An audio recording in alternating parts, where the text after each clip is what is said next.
Aduh, Diputusin. bau ketek. Makanya mandi. Udah, masih banyak cewek. Nggak usah dipikirin. Aku kan lagi puasa nih. Kira-kira batal gak ya? Enggak, tenang aja, nggak batal. Bukannya batal. Enggak, nih kita dengerin apa kata Pak Ustadz ya. Nih, Pak Ustadz gimana? Assalamualaikum warahmatullahi wabarakatuh. Alhamdulillahi wa kafa, wassalatu wassalamu ala nabiyil mustafa wa ala alihi wa ashabihi ahla sidqi wal wafa. Asyhadu an la ilaha illallah, asyhadu anna Muhammadan abduhu wa rasuluhu alladzi la nabiyya wa la rasula ba'da. Sahabat kompas.com, bagaimana saumnya hari ini? Alhamdulillah kita telah melaksanakan saum dan telah diberikan oleh Allah kesempatan untuk saum pada tahun ini. Nah, ini ada pertanyaan nih dari sahabat kompas.com terkait apa hukumnya marah dan menangis ketika puasa. Nah, ini menjadi permasalahan yang sering ditanyakan khususnya oleh teman-teman kaum muda ya. Nah, untuk membahas itu semua ya kita harus mengetahui dulu nih teman-teman. Saum itu apa sih? Nah, saum itu adalah al-imsak atau menahan. Nah, apa saja yang harus ditahan? Maka kata para ulama ada dua yang harus ditahan.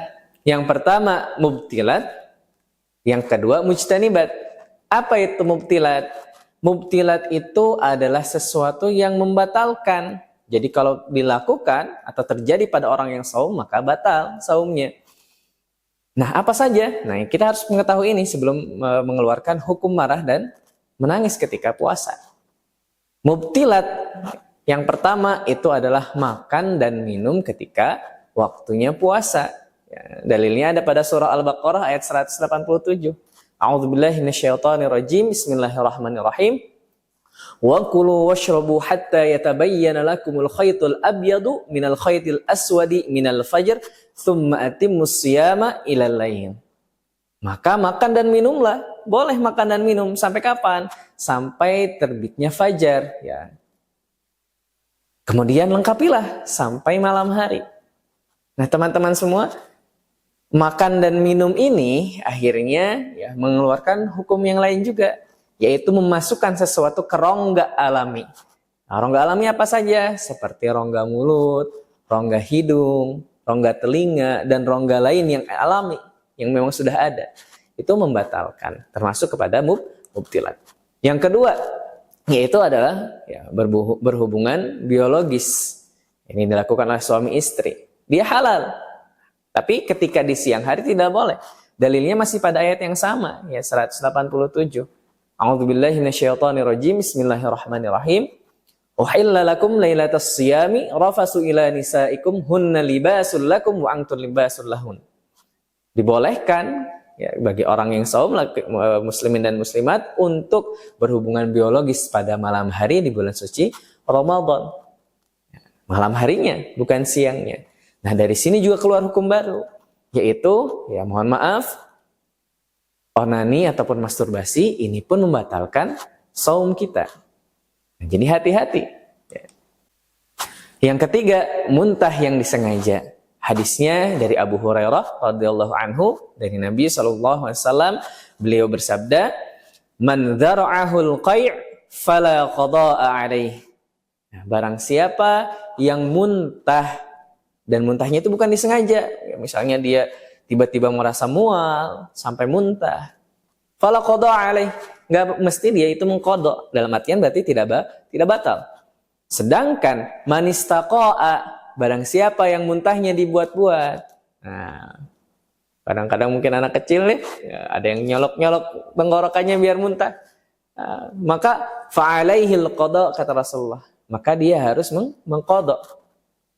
Nah, jadi kalau misalnya muntah karena tidak disengaja, karena mual, tidak menjadikan batal.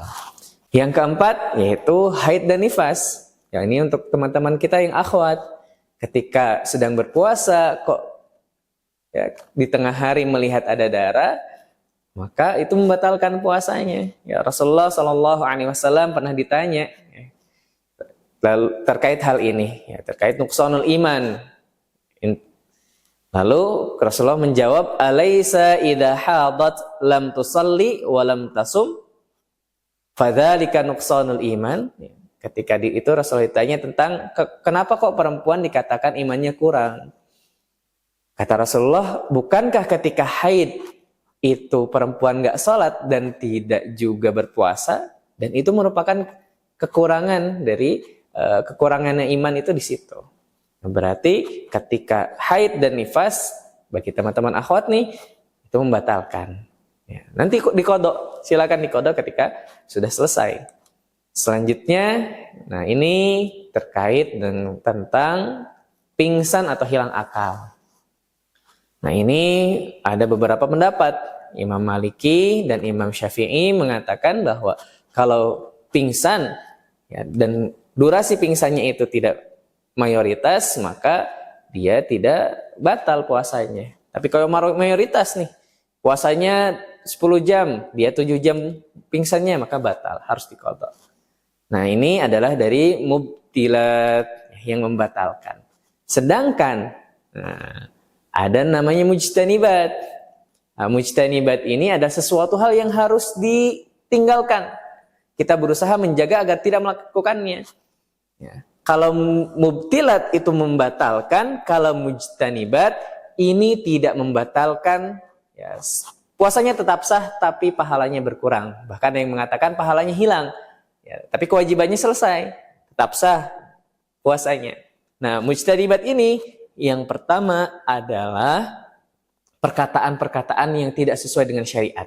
Yang biasanya, ya, salah satunya karena terpengaruh oleh emosi yang tidak terjaga. Nah, marah ini masuk ke sini kepada mujtanibat.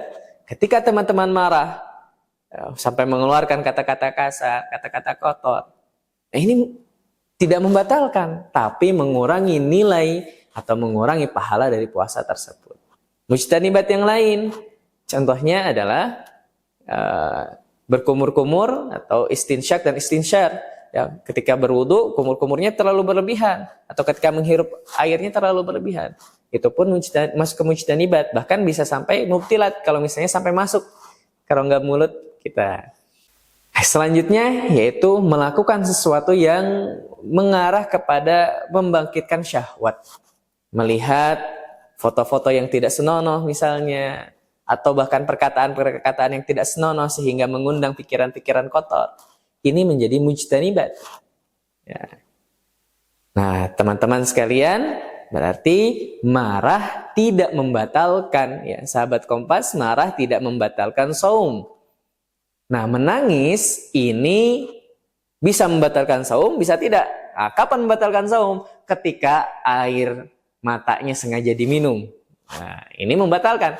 Tapi kalau misalnya tidak sengaja diminum, ya, atau misalnya terasa asinnya sedikit, mungkin ya karena ada yang sedikit masuk ke mulut lalu langsung dilepehkan, itu tidak membatalkan. Selama tidak masuk kepada rongga mulut. Itu saja yang dapat saya sampaikan, sahabat-sahabat Kompas. Mudah-mudahan dapat bermanfaat untuk kita semua. Billahi taufiq wal hidayah. Wassalamualaikum warahmatullahi wabarakatuh. Nah, udah denger kan apa kata Pak Ustadz? Kalau nangis itu enggak membatalkan puasa. Tapi batal kayaknya deh. Enggak batal. Batal. Enggak batal. Batal. Kenapa batal? Soalnya tadi sebelum nangis ngemil ini. Ya ampun.